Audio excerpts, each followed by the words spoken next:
विद्यार्थी मित्र हो, नमस्कार. आपण बी ए तृतीय वर्ष ऐच्छिक मराठी सत्र 5वे अभ्यासपत्रिका 9वी साहित्य विचार या अभ्यासपत्रिकेतील प्रकरण 2 साहित्याची प्रयोजने हा भाग पाहत आहोत. या प्रकरणामध्ये आपण भारतीय अभ्यासकांनी म्हणजेच संस्कृत अभ्यासकांनी साहित्याची जी लक्षणे सांगितलेली आहे, साहित्याची जी प्रयोजने सांगितलेली आहे, त्या प्रयोजनाच्या संदर्भामध्ये आपण विचार करत आहोत. आपण मम्मट यांचा प्रयोजन विचार पाहत आहोत. मम्मट यांनी आपल्या काव्यप्रकाश या ग्रंथामध्ये साहित्याची एकूण 6 प्रयोजने सांगितलेली आहेत. यश, अर्थप्राप्ती, व्यवहारज्ञान, अशोक निवारण, उच्च आनंद प्राप्ती आणि कांता संहित उपदेश ही मम्मट यांनी सांगितलेली एकूण साहित्याची 6 प्रयोजने आहेत. त्यापैकी यश किंवा कीर्ती या प्रयोजनासंदर्भात आपण माहिती पाहिलेली आहे, अभ्यासलेली आहे. या तासिकेमध्ये आपण मम्मट यांनी सांगितलेलं साहित्याचं जे दुसरं प्रयोजन आहे ते म्हणजे अर्थप्राप्ती, त्याला अर्थकृते असं मम्मटाने कारिकेमध्ये म्हटलेलं आहे. मराठीमध्ये त्याला अर्थप्राप्ती असा उल्लेख करण्यात आलेला आहे. अर्थप्राप्ती या प्रयोजनाच्या संदर्भामध्ये साहित्य विचार या संदर्भ ग्रंथामध्ये जी माहिती सांगितलेली आहे, विशद केलेली आहे किंवा वर्णन केलेली आहे, त्या अनुषंगाने या प्रयोजनाचा विचार आपण वाचकनिष्ठ दृष्टिकोनातून आणि लेखकनिष्ठ दृष्टिकोनातून या दोन्ही दृष्टिकोनातून हा प्रयोजन विचार समजून घेणार आहोत. म्हणून मम्मट यांनी सांगितलेलं साहित्याचं दुसरं प्रयोजन अर्थप्राप्ती हे आहे. या प्रयोजनाच्या संदर्भात पुढील प्रमाणे विवेचन करण्यात आलेलं आहे. मम्मट यांनी सांगितलेल्या प्रयोजनापैकी अर्थप्राप्ती हे एक प्रयोजन आहे. मम्मटाने सांगितलेलं अर्थप्राप्ती हे साहित्याचं दुसरं प्रयोजन आहे. यश आणि कीर्ती या प्रयोजनाप्रमाणेच अर्थप्राप्ती या प्रयोजनाचा विचार मम्मट यांनी आपल्या कारिकेमध्ये केलेला दिसून येतो. तर एखादे जे साहित्यिक आहेत, हे साहित्यिक अर्थप्राप्ती म्हणजे द्रव्य लाभ होणे किंवा एखादी साहित्य कृती निर्माण केल्यानंतर मोबदला म्हणून त्यापासून मिळणारे जे पैसे आहेत, या अर्थाने अर्थप्राप्ती हे प्रयोजन आलेलं आहे. तर मम्मट यांनी जे सांगितलेलं साहित्याचं प्रयोजन आहे हे मम्मटाच्या काळातील आहे. मम्मटाने तत्कालीन विचार किंवा तत्कालीन पद्धती किंवा तत्कालीन साहित्याचं स्वरूप सांगत असताना, साहित्याचं प्रयोजन सांगत असताना त्या काळानुरूप वर्णन केलेलं दिसून येतं. पण मम्मटाने सांगितलेल्या प्रयोजनापैकी अर्थप्राप्ती हे एक प्रयोजन आहे. साहित्य हे द्रव्य लाभासाठी लिहिले जाते. मम्मटाने असे म्हणणे साहजिक आहे, कारण त्या काळामध्ये तसा द्रव्य लाभ साहित्यिकांना होत असे. मम्मटाच्या काळामध्ये साहित्य हे द्रव्य लाभासाठी लिहिलं जात होतं, उदरनिर्वाहासाठी लिहिलं जात होतं. कारण त्या काळामध्ये जे राजे महाराजे होते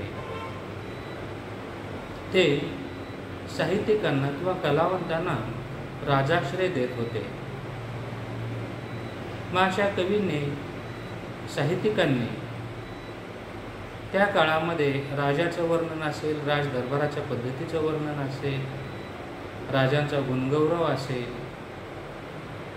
हे त्यांनी आपल्या साहित्य कृतीमधून चित्रित केल्यानंतर, मांडल्यानंतर, लिहिल्यानंतर किंवा वर्णन केल्यानंतर तो राजा प्रसन्न होऊन त्या साहित्यिकाला त्याचा मोबदला म्हणून काही मुद्रा, काही पैसे त्या काळामध्ये देत असत. म्हणून मम्मटाने असे म्हणणे साहजिक आहे, कारण त्या काळामध्ये अशी पद्धती होती. साहित्य हे द्रव्य लाभासाठी लिहिले जाते. मम्मटाने असे म्हणणे साहजिक आहे, कारण त्या काळामध्ये तसा द्रव्य लाभ हा साहित्यिकांना होत असे. म्हणजे पैशाच्या रूपाने, सुवर्ण मुद्राच्या रूपाने त्यांना तो मोबदला राजाकडून दिला जात होता, मिळत होता. आणि त्या काळामध्ये अशी साहित्य रचना किंवा अशी साहित्य निर्मिती झाल्याचे उदाहरणे आहेत, नोंद केलेली दिसून येते. त्यांनी हर्षापासून श्रावकादींना अर्थलाभ झाल्याची उदाहरणे दिली आहेत. आणि मम्मट यांनी हे अनुभवातून सांगितलेले आहे. पुस्तकामध्ये त्यांना अशी नोंद दिसून आलेली आहे, म्हणून त्यांनी काही उदाहरणं सांगितले. हर्ष असेल, श्रावकादी असतील, यांना अशा स्वरूपाचा अर्थलाभ झाला होता. जे कवी होते त्यांना अशी धनप्राप्ती किंवा अर्थप्राप्ती झालेली होती. तसेच प्राचीन काळामध्ये कलाप्रेमी राजे कलावंतांना आपल्याकडे राजाश्रय देत होते. म्हणून जे काही राजे वगैरे आहेत ते राजे अशा कलावंतांना राजाश्रय देत असत, आपल्या दरबारी ठेवून देत असत. आणि त्यांनी मग या कवींचं काम काय, तर राजा ज्या पद्धतीने सांगेल त्या पद्धतीने ते लेखन करणे. मग पोवाडे असतील, काही बखरी असतील, काही प्रसिद्ध कवनं असतील, किंवा राजाच्या कारभाराच्या पद्धतीचं वर्णन करणं असेल, किंवा राजाचा गुण गौरव करणं असेल, अशी कामे राजाने सांगितल्यानंतर हे साहित्यिक त्या ठिकाणी करत असत, कलावंत करत असत. आणि त्याचा मोबदला म्हणून राजाकडून त्यांना अशा स्वरूपाची धनप्राप्ती होत असेल किंवा अर्थप्राप्ती होत असेल. तसेच प्राचीन काळामध्ये कलाप्रेमी राजे कलावंतांना आपल्याकडे राजाश्रय देत होते. श्रेष्ठ दर्जाची कलाकृती निर्माण करणाऱ्या कलावंतांना राजाकडून धनलाभ होत असे. आणि राजाला ती कलाकृती जर त्या ठिकाणी आवडली तर त्याचा मोबदला म्हणून राजा त्या कलावंतांना, त्या साहित्यिकांना पैसा किंवा सुवर्ण मुद्रा तेथे बक्षीस रूप म्हणून देत असे. आणि त्यावर त्या साहित्यिकाचा, कलावंताचा उदरनिर्वाह देखील होत असे. अशा धनलाभावरच अनेकांची उपजीविका त्या काळामध्ये होत होती. आणि मम्मट यांनी जे वर्णन केलेलं आहे ते काळानुसार वर्णन त्यांनी केलेलं आहे. म्हणून असे जे काही राजाश्रय मिळालेले कलावंत होते ते कलावंत दरबारामध्ये राहून राजांची नोकरी करत, म्हणजे राजांची कामं करत, त्याने सांगितलेला भाग लिहून काढणे किंवा एखादं राजांच्या विषयी चांगली माहिती संकलित करणे असेल, राजांचा गुणगौरव करणे असेल, राजपरंपरेबाबतचं लेखन असेल, ते कलावंत त्या ठिकाणी करत असत. आणि त्याचा मोबदला त्यांना राजाकडून मिळत होता. आणि त्या धनावर, त्या मोबदल्यावर त्यांचं उदरनिर्वाह किंवा उपजीविका चालत असत. जुन्या मराठी शाहिरांना व बखरकारांना असा राजाश्रय मिळालेला दिसतो. आणि आपल्या मराठीतील जे काही कलावंत असतील, साहित्यिक असतील, शाहीर असतील, बखरकार असतील, यांना देखील असा राजाश्रय मिळालेला दिसतो. अशी उदाहरणे इथे दिलेली आहेत, अशी नोंद केलेली दिसून येते. राजाला आवडेल असे कवन निर्माण केल्यास राजा त्यांना मोहरा बक्षीस देत असे, हे आपण जाणतो. मग राजाला जर एखादी कलाकृती आवडली तर राजा त्या कलावंतास सुवर्ण मुद्रा देत असत, मोहरा देत असत, किंवा पैसे वगैरे त्या मोबदल्यामुळे देत असत. आणि अशी उदाहरणे आपणास दिसून येतात. म्हणून ज्यांना राजाश्रय मिळाला होता अशा कलावंतांना राजाकडून भेटवस्तू म्हणून मोहरा, पैसा त्या काळामध्ये दिला जात असे. आणि त्यावरच त्या कलावंताची उपजीविका होत असे.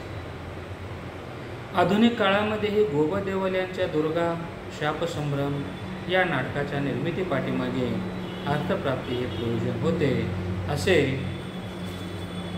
म्हटल्यास वावगे ठरणार नाही. ते या ठिकाणी परत अशी या पुस्तकामध्ये नोंद केलेली आहे की आपल्या मराठी साहित्यामध्ये आधुनिक काळामध्ये गोबदेवल हे एक नाटककार आहेत. त्यांनी जी काही नाटकाची निर्मिती केलेली आहे त्यामध्ये दुर्गा शापसंभ्रम ही जी नाटके आहेत या नाटकाच्या निर्मिती पाठीमागे अर्थप्राप्ती हे प्रयोजन होते किंवा आर्थिक मोबदला मिळणार आहे या दृष्टिकोनातून त्यांनी हे लेखन केलं होतं, अशी नोंद इथे या पुस्तकामध्ये करण्यात आलेली आहे. त्याचप्रमाणे मराठीतील प्रसिद्ध राजकीय कादंबरीकार माडखोलकर हे तर प्रांजळपणे सांगतात की उदरनिर्वाहासाठी मी लिहित राहतो. आता राजाश्रय मिळणारे जे काही राजकवी होते, राजदरबारी होते, कलावंत होते, त्यांना राजाकडून मोबदला मिळत होता अशी काही उदाहरणेही आपण अभ्यासलेली आहे, पाहिलेली आहे. पण अशी काही उदाहरणे इथे सांगितलेली आहेत की काही लेखक हे साहित्य लेखन करत होते, कलाकृती निर्माण करत होते, साहित्यकृती निर्माण करत होते आणि ते प्रामाणिकपणे सांगतही होते की मी उदरनिर्वाहासाठी लिहित असतो. यामध्ये माडखोलकर हे कादंबरीकार आहेत, त्यांनी सांगितलेलं आहे, मान्यही केलेलं आहे की मी उदरनिर्वाहासाठी साहित्य निर्मिती करतो आणि त्याच्या मोबदल्यामध्ये माझ्या कुटुंबाची उपजीविका चालते असं प्रत्यक्षपणे त्यांनी नमूद केलेलं आहे, मान्य केलेलं आहे. त्याचप्रमाणे आजही आपण तांबे, चंद्रशेखर व यशवंत यांची नावे राजकवी म्हणूनच घेतो. मग राजदरबारामध्ये जे कवी होते त्यांना राजकवी असं म्हटलं जातं. यामध्ये काही उदाहरणं दिले आहेत. मग ते कवी तांबे असतील, चंद्रशेखर असतील, यशवंत असतील, हे राजकवी म्हणूनच त्यांना प्रसिद्धी मिळाली होती अशी ही नोंद या पुस्तकामध्ये करण्यात आलेली आहे. म्हणून अर्थप्राप्ती जे हे प्रयोजन आहे, अर्थप्राप्ती या प्रयोजनाचा विचार काही बाबतीत किंवा काही प्रमाणात लेखकनिष्ठ दृष्टिकोनातून करता येऊ शकतो.